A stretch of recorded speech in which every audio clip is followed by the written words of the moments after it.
Now this is something special, you guys. This is the Bugatti Atlantic, the secret Bugatti that was never made.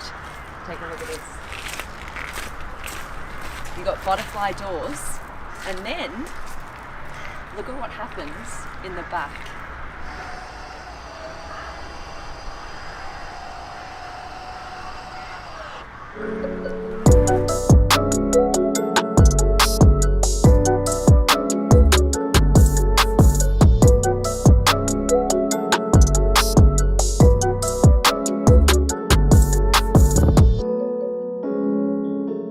Welcome to the Supercar Blondie channel, you guys. This is really, really exciting. And just before we get to what's happening in here, just want to thank Bugatti so much for making this happen today. This has really been under wraps for so many years, this car, and they've brought it to Molsheim for us here on the Supercar Blondie channel, just so that we can take a look at it. Subscribe right now if you haven't. We've got so much more to show you. Right, look at this.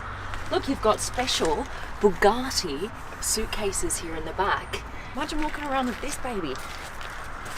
And then this one as well. I don't want to put it on the floor because it's a bit wet, but you see how it rolls here? It's a fully rollable suitcase. What they've done is, for the first time, they've moved the engine, right? So in a Chiron and Veyron, you have a mid-engine car, which basically means the engine is here, behind the front seats. In this one, they've moved the engine to the front. Now you've got this long nose here to fit the engine, and this would actually have a different engine to the Chiron or the Veyron. This would have a twin turbo V8. But the interesting thing is that the whole drivetrain is replaceable, so that you can choose between a twin turbo V8 or a fully electric Bugatti Atlantic. So for different markets and different conditions, you could go, right, I want the Atlantic fully electric. I live in Switzerland and no one likes the noise of a V8. In the American market, you'd go, I want the roar of the V8, let's go. It was going to be unveiled in 2015. Unfortunately, that did not come to be. Because of the VW emissions scandal, Bugatti is owned by VW, they had to kind of put everything on hold and just work out what the implications of that would be. And this then got axed, it got cancelled, which is a huge disappointment. I don't know for you guys, but for me especially, because you don't have a Bugatti, a new Bugatti on the market today with these butterfly doors. To have a car that looks like this would have been so incredible. Take a look inside.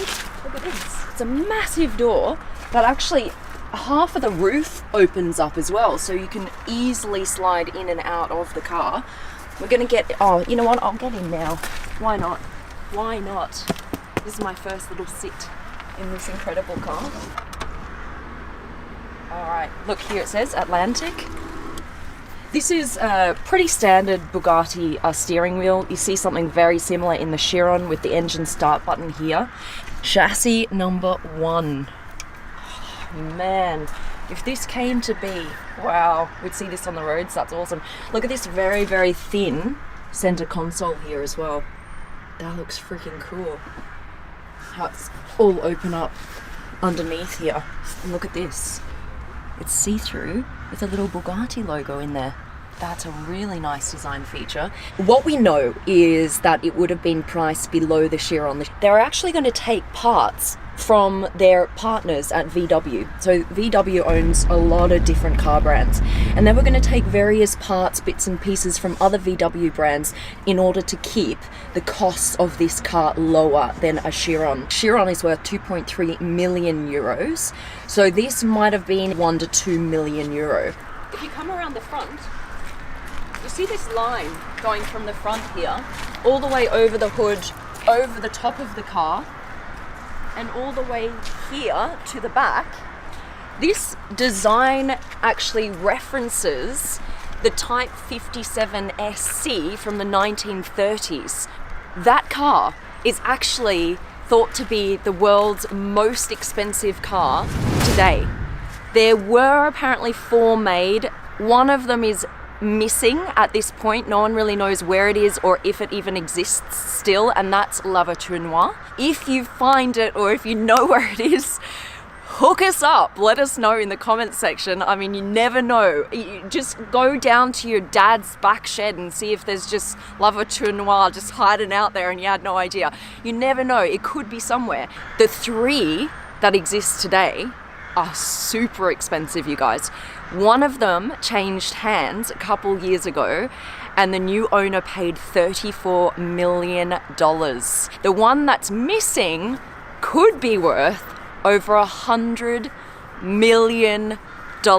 You can see this centerline on the Type 57 SC. The material that car was made out of couldn't be welded together.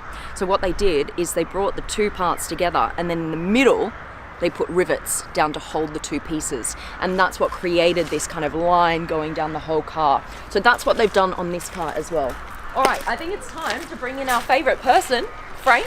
Frank actually designed this car, so he's got so much more to tell you about it. He's the Deputy Design Director of Bugatti. What an entrance. What's up? What's up? This is Frank. And do you know what? He's actually decided to join the digital world. I have, that's true. You're on Instagram for the very first time. I am now on Instagram. Go give him a follow, show him some love, because this is the guy that designs Bugattis. This car is so special that even the guys who work at Bugatti haven't seen it before. So they've all come down from the castle to have a closer look. This car really has been under wraps. It's been like hidden away for years. There's almost nothing about it online. We've never really talked about this car. But it needs to be spoken about. This is incredible. I personally love it. I love the long nose. I love the doors, obviously. I would love to see a Bugatti have some kind of butterfly doors or something. I mean, the EB110 has like the scissor doors, which is quite cool. Mm-hmm. But do you reckon there's any possibility of some butterfly doors? Damn it! Okay, no, this is really exciting. Disappointingly, never came to market. That's true. You love this car, don't you? It's amazing. Yeah? It would be so nice. It would be so nice, yeah. The doors especially. You've been fighting to get some butterfly doors on a Bugatti for a while. And the drivetrain idea, the whole concept, I mean, it was such a cool idea. And I would have wished that we would have been able to make it. Well, maybe we can still make it in future. Let's hope so. Let's hope, right? Fingers crossed. You've got the engine here, but the gearbox in the back. That's the trick, yeah. For weight balancing reasons, we put the engine behind the center of the wheel. Yeah. Right? So it's a front mid-engine, actually. Right. And then we put the gearbox out the back to balance the car out of 50-50 weight balance ratio. Right? There you go, guys. But the clue is, or was, that this whole internal combustion engine drivetrain was interchangeable to an electric drivetrain. That's crazy. So where the gearbox and the engine used to sit before would then be the batteries, and then you would have 4 electric engines, and you would have full digital torque vectoring control over the revolution of each wheel. It would have been absolutely amazing. So before you bought the car, you could specify whether you wanted it to be fully electric or with the twin turbo V8. That's right. Yeah, there would have been both options. Actually, some markets in future won't even allow combustion engine cars in certain anymore. cities as well. Yeah. So that would have been the option. W16, that's what we all know is in the Chiron. Why do you not have a W16 in something like this? You've gone for a V8. Is that just to keep the cost down, or? Well, it made sense in a way that we said, okay, we want to position a car below the Chiron. Yeah. That meant also the price level would have gone down. And that meant it would have been a car for more daily use, right? So the Chiron is supposed to be the pinnacle, and this one's supposed to go below. Having said that, the Chiron has a W16. A W16 engine is 2 V8s like this. It's 2 V8s like this, right? Yeah. So for a car to go below the Chiron, it made sense to do just one V8. Okay, right? yeah. So what is it, Frank, 21 and 22 inch? That's right, 21, 22, and we did that because the whole proportion of the car is based around having the cabin sit on the back. Right. And so for the height to wheel size proportion, it was much more healthy to have the rear wheel 1 inch bigger. You also see that the tire also has a bit more meat on the rear, right? So all to give it this forward thrusting proportion. So if this actually came to the market, how close would this have looked to what we see in front of us? It would have pretty much looked exactly like this. Really? Yes. So the whole back would have opened like this? Which is the sensation of the boot, right? Wow. And the sensation that we hadn't offered before ever. Okay, this needs to happen, you guys. This needs to happen. The Chiron grille is kind of higher, but this one is wider. And you couldn't make it the same height as the Chiron because then your hood would have had to be higher, and then you couldn't have seen over from the driver's seat. Here you have a front engine, that means you sit behind the engine, that means you have to look over the bonnet. Yeah. And there's a certain law for homologations of road cars that says from your eye point, you need to be able to see down 4-degree vision line and not have anything obscure your view. Oh, right. And that's why the bonnet needed to be really low. Okay. And that's why also we were even able to have these fenders, elevate themselves slightly over the volume of the... Right. Oh my God, I'm so happy that we got to see this car today. And also have Frank here because I wouldn't have known, half that stuff. You are actually the guy who sat there day after day designing this car with a team, obviously, as well. Yeah, you have to say, this is a different time. I was a design director back then. Yeah. And this is a whole team of some really talented people that have worked on this car, exterior, interior. So my part back then wasn't really so much the styling. So you were the intern, were you? I was an intern. Yeah. I brought the coffee. No, my part back then was the concept of the doors, the concept of the tailgate. But that's the main thing. The idea with the wide horseshoe. Yeah. And then another really talented person. I didn't know they allowed interns to make such big decisions.